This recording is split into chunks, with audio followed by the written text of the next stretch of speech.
अरे रे रे रे, हे बघा हा मोहरामधला जिंदाल. याला ना बसमध्ये चढायची जागा दिसत आहे ना याला बसमध्ये घुसायची टेक्निक माहित आहे. कसं होणार याचं या निर्दयी जगामध्ये? बरं, विषय तसा जुना आहे, पण या समोर बसची परिस्थिती बघून पुन्हा आठवला. मध्यंतरी गडकरी साहेब एका कार्यक्रमात बोलले की ते आता उडणारी बस घेऊन येणार आहेत आणि त्यानंतर अनेक लोकांनी त्यांच्यावर टीका केली. पण गडकरी साहेबांच्या या प्रोडक्टला माझं 100% समर्थन आहे. फक्त काही सजेशन्स आहेत. नाही, तसं मी काय एरोनॉटिक इंजिनियर वगैरे नाही. शाळेत कागदाचं बनवलेलं विमान सुद्धा माझ्याकडून कधी नीट उडलं नाही.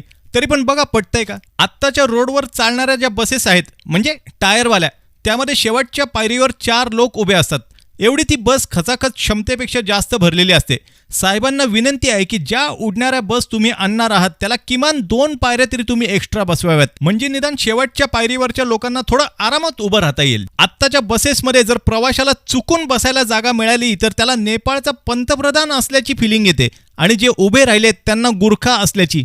पण या नवीन येणाऱ्या बसेसमध्ये आपण सीटच ठेवायला नको, हा भेदभावच संपून टाकू आपण. पण मग एवढ्या लोकांनी भरलेली बस उडणार का? का खालीच फडफड फडफड फायरिंग काढत राहील? आपल्या इथे दर 1 किलोमीटरला बसस्टॉप आहेत, त्यामुळे बस ड्रायव्हर कसला आलाय, पायलटने टेक ऑफ केल्या लगेच लँडिंग करावे लागेल. त्यामुळे हा जो ॲब्सोल्यूट अल्टिट्यूड म्हणजे जमिनीपासून विमानाची उंची ही 5 फुटांपेक्षा जास्त नसावी, म्हणजे टेक ऑफ आणि लँडिंग मधला आपला वेळ वाचेल. आणि या भयानक उंचीवर जर काही बसमध्ये तांत्रिक बिघाड झालाच तर प्रवाशांसाठी पॅराशूटची पण व्यवस्था त्यात असावी. लोक पॅराशूट लावून उडतील, म्हणजे कसलीच रिस्क राहणार नाही. काही लोकांना हे खोटं वाटतंय. हे सगळे गरीब भुक्कड लोक, यांना काय कळणार आहे टेक्नॉलॉजी कशाला म्हणतात? आत्ताच्या बसेसची परिस्थिती बदलो न बदलो आपल्याला आपली मानसिकता बदलणं खूप गरजेचं आहे. आणि हा, प्रवाशांना एक महत्वाची सूचना, कृपया सुट्टे पैसे घरूनच घेऊन या. उगाच त्या कंडक्टर कसला आलाय, एअर होस्टेसला त्रास नको. आत्ता फक्त विचार करूनच एवढी मजा येते, तर विचार करतच बसा तुम्ही. जाऊ द्या.